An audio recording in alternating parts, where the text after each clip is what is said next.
Binary fission का sorry अनलिंगेन asexual reproduction का दूसरा पार्ट जो है वो है बडिंग। वो कौन रहेगा आपका? बडिंग। इसको बोलते हैं बडिंग। इसको बोलते हैं हिंदी में मुकुलन बोलते हैं, मुकुलन बोलते हैं, है ना। देखो इसमें क्या होगा, जैसे एक हाइड्रा है, जैसे मान लो कि ये क्या है, ये एक हाइड्रा है ना। ये क्या है? हाइड्रा है, ठीक है। इस तरह से हो गया आपका क्या? हाइड्रा। यहाँ पर टेंटेकल्स होते हैं इसके बहुत सारे, ठीक है। ये हो गया क्या आपका? हाइड्रा।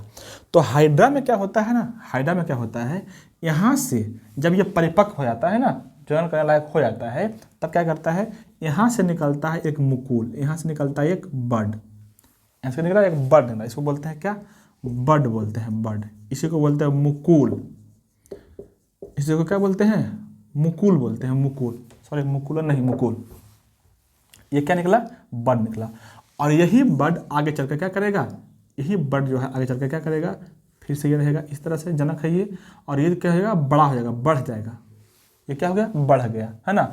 और अपने ऊपर क्या होता है, कोशिका भित्ति बना लेता है, बढ़ जाता है, और अपने ऊपर क्या होता है, कोशिका भित्ति का निर्माण कर लेता है, और इसके ऊपर भी टेंटेकल्स लग जाते हैं, है ना। और जैसे ही कोशिका भित्ति इसके ऊपर लगा तो ये जो जनक है, ये क्या जनक है, इससे क्या होता है, ये अलग हो जाता है ना। मतलब कि नेक्स्ट में क्या होगा, एक तो जो जनक था ये वैसे था, और ये क्या हो जाएगा, अपने आप अलग हो जाएगा। ये क्या हो गया? अलग हो गया। तो ये जो था कौन था? जनक था। और ये जो बना है वो कौन बना है? संतति बना है, मतलब कि बच्चा बना है, जन्म हो गया ना। तो नए संतति का जन्म हो गया ना, तो ऐसे अवस्था को रहता है क्या? अलिंगन में से कौन हो गया? ये मुकुलन। इसको बोलते हैं, इस विधि को क्या बोलते हैं? मुकुलन। इसमें क्या निकलता है? पहले मुकुल निकलता है, यही मुकुल पर कोशिका भित्ति बन जाती है, और फिर क्या होता है, बाद में कोशिका भित्ति जो बना मुकुल अपने जनक से अलग हो जाता है। इस प्रक्रिया को बोलते हैं क्या? मुकुलन। तो इसमें क्या होता है? मुकुलन। ये क्या कौन है? ये हाइड्रा है। ये कौन है? हाइड्रा। इसी तरह का एक और होता है ईस्ट। अब करीब पढ़े होंगे ईस्ट, है ना। इस एक तरह का कवक होता है ना। इसमें क्या होगा, जैसे मान लो ये एक ईस्ट है, ये क्या है? ईस्ट है, ठीक है। ये क्या है? एक ईस्ट है। तो इसमें क्या होगा? एक बर्ड निकलेगा आगे चल के, जब ये परिपक्व हो जाएगा तो क्या होगा, इसमें बर्ड निकलेगा एक, है ना। इसमें क्या होगा? एक बर्ड निकलेगा, ऐसे निकलेगा बर्ड, ऐसे। मतलब यहाँ से तो क्या निकला, इसको क्या बोले? मुकुल बोले हैं, मुकुल। जैसे इसमें निकला था वैसे निकला ना इसमें, है ना। ईस्ट में ये क्या है? ईस्ट है, एग्जाम्पल याद रखना, ईस्ट, है ना। और आगे चल के जब परिपक्व पूरा हो जाएगा, तो परिपक्व हो गया तो क्या निकला? ईस्ट निकला। और यही चल के आगे चल के क्या निकलेगा, ऐसे हो गया ये ईस्ट, ये जो बना था मुकुल, ये क्या हो जाएगा? बड़ा हो जाएगा। यही क्या है? मुकुल है, बड़ा हो जाएगा। इसके ऊपर क्या बन जाएगा? कोशिका भित्ति बन जाएगा, है ना। और फिर आगे बढ़ के क्या बनाएगा, ये एक अलग जो जनक था वो अलग हो जाएगा, और ये जो जीव था वो अलग हो जाएगा। ये क्या बना?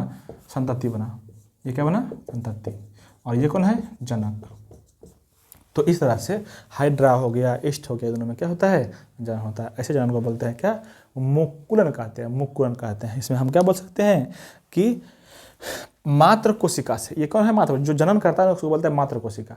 मात्र कोशिका से बड के द्वारा, बड पर जब कोशिका भित्ति बन जाती है तो अपने जनक से अलग हो जाता है। इस स्थिति को बोलते हैं क्या? मुकुलन बोलते हैं, मुकुलन बोलते हैं, है ना। और इसका जनन कौन करता है? रखना, हाइड्रा और ईस्ट, है ना। एक जीव और है जो जनन करता है ना। वो कर लेंगे किसमें? आपको इसमें। जैसे देखो, इसका फिगर बनाना है आपको, समझना अच्छे से, ठीक है। इसी में होता है, देखो देखो तो यहाँ पे क्या बोले हैं, यहाँ पे जो मुकुल बन रहा है वो कहाँ बन रहा है? ये जो मेन बॉडी है इसके बाहर बन रहा है। मेन बॉडी ये है ना, मेन बॉडी ये है ना, तो इसके बाहर भाग में बन रहा है मुकुल, है ना। यहाँ पे देखो, यहाँ पे क्या बन रहा है? मेन बॉडी ये है, और इसके बाहर में बन रहा है, बाहरी हिस्सा में बन रहा है मुकुलन। तो ऐसे मुकुलन को बोलते हैं बाहरी भाग, है ना। इसको बोलते हैं एक्सटर्नल बडिंग। इसको क्या बोलेंगे? एक्सटर्नल। इसको बोलेंगे एक्सटर्नल बडिंग। ये होता है कौन? External budding. तो ये दोनों एग्जाम्पल जो है ना, कौन है? एक्सटर्नल बडिंग का है। और एक और होता है इंटरनल बडिंग होता है। एक और होता है इंटरनल बडिंग। अच्छा, इसका फिगर बना लो, तब तक हम करते हैं दूसरा इंटरनल बडिंग का, है ना। फिगर बना दीजिएगा। चलिए नेक्स्ट करते हैं इंटरनल का। इंटरनल बडिंग होता है इस तरह से। बडिंग कितना टाइप का हो गया? 2 टाइप का हो गया। बडिंग हो गया कितना टाइप का? 2 टाइप का। देखो, ये था एक्सटर्नल, अब करते हैं internal. Internal budding, internal budding है ना, आंतरिक मुकुलन जिसको बोलते हैं। ये किस में होता है रखना, किस में होता है ये होता है स्पंज वाले, स्पंज वाला में। जो स्पंज समुद्र में पाया जाता है ना वो वाला स्पंज, रसगुल्ला नहीं, स्पंज समुद्र में पाया जाता है उसमें। कौन वाला स्पंज का एग्जाम्पल आता है ना, पॉरीफेरा।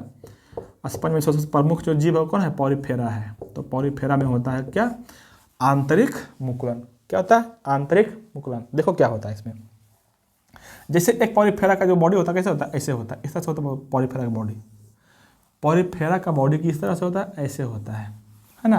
और यहाँ पे बहुत सारे छिद्र होते हैं, आप पढ़े होंगे पॉरीफेरा में या स्पंज में, है ना। इसके बॉडी में क्या होता है, बहुत सारे छिद्र होते हैं, इसलिए इसका नाम है पॉरीफेरा। और इस छिद्र को क्या बोलते हैं, ऑस्टिया बोलते हैं। इस छिद्र को क्या बोलते हैं, ऑस्टिया। और यहाँ पे एक छिद्र होता है, बड़का वो छिद्र होता है, उसको क्या बोलते हैं, ऑस्कुलम बोलते हैं। ऑस्टिया, ऑस्कुलम, टेंटेकल्स, ये सब पढ़े होंगे ना 11th में, है ना। तो ऐसे होता है इसका बॉडी, बहुत सारे छिद्र होते हैं, वो पूरा छिद्र होता है, भरा छिद्र होता है, छिद्र भरा रहता है इसके पूरे बॉडी पे, है ना। इसी से इसका गमन होता है, अगर आप पढ़े होंगे तो 11th में पढ़ाते हैं वो सब, तो वहाँ पे तो नहीं करेंगे कैसे गमन करता है, यहाँ पे करना हमको बात दिलाने का है, ठीक है। देखो अब क्या होता है ना, इसके जो बाहरी सतह का लेयर है, ये बाहरी जो स्किन है इसका पूरा का पूरा, है ना, इसके भीतर ही बड बन जाते हैं। इसके भीतर यहाँ पे क्या होता है, एक बड बन जाता है यहाँ पे, है ना। और इसको यहाँ पे कहते हैं जेम्यूल। क्या बोलते हैं इसको, जेम्यूल बोलते हैं, नाम याद रखना। इसको क्या बोलते हैं, जेम्यूल, है ना। और यही जेम्यूल परिपक्व होने पर क्या होता है, इसके बॉडी से बाहर निकल जाता है। इसके बॉडी से क्या हो जाएगा, बाहर निकल जाएगा और नया पॉरीफेरा बना लेगा, नया पॉरीफेरा बन जाता है। तो इसको बोलते हैं क्या, अच्छा ये देखो कहाँ पर बडिंग है, कहाँ पे बडिंग हो रहा है, शरीर के अंदर हो रहा था, जबकि जबकि हाइड्रा और इसमें क्या हो रहा था, बॉडी के बाहर बन रहा था। ये कहाँ पर बन रहा है, बॉडी के अंदर। तो जब बॉडी के बाहर बन रहा था उसको बोलते हैं मुकुल, बड बोलते हैं। और जो बॉडी के अंदर बन रहा था उसको बोलते हैं जेम्यूल बोलते हैं। तो अब तक ना ये भी सवाल पूछता है कि जेम्यूल किस में बनता है, तो किस में बनता है, एक तो बनेगा बडिंग में, और अगर एग्जाम्पल पूछेगा तो कौन हो जाएगा, पॉरीफेरा या स्पंज, है ना। तो ये दो एग्जाम्पल आपको याद रखना है अच्छे से, है ना। यहाँ पे याद रखना कि हाइड्रा जो बताएं, हाइड्रा में पुनरुद्ध भवन की क्षमता होती है। 11th में पढ़ाते हैं ये अच्छे से कि हाइड्रा में क्या होता है, पुनरुद्ध भवन, रीजनरेशन की क्षमता होती है। मतलब कि अगर उसका कोई पार्ट कट गया ना तो उसे एक नया जीव बना लेगा। हाइड्रा में, प्लैनेरिया में भर के ये गुण होता है ना। और बोलता है यहाँ पर सवाल बनता है कि सबसे अधिक पुनरुद्ध भवन की क्षमता किसमें होती है, तो वो होता है किसमें, प्लैनेरिया में। प्लैनेरिया में होता है सबसे अधिक पुनरुद्ध भवन की क्षमता। मतलब कि उसका कोई भी पार्ट कट के अलग हो जाएगा ना हल्का सा भी, तो उससे नया जीव बन जाएगा, है ना। ये होता है, ठीक है। तो ये था क्या आपका मुकुलन था, ये था कौन आपका मुकुलन।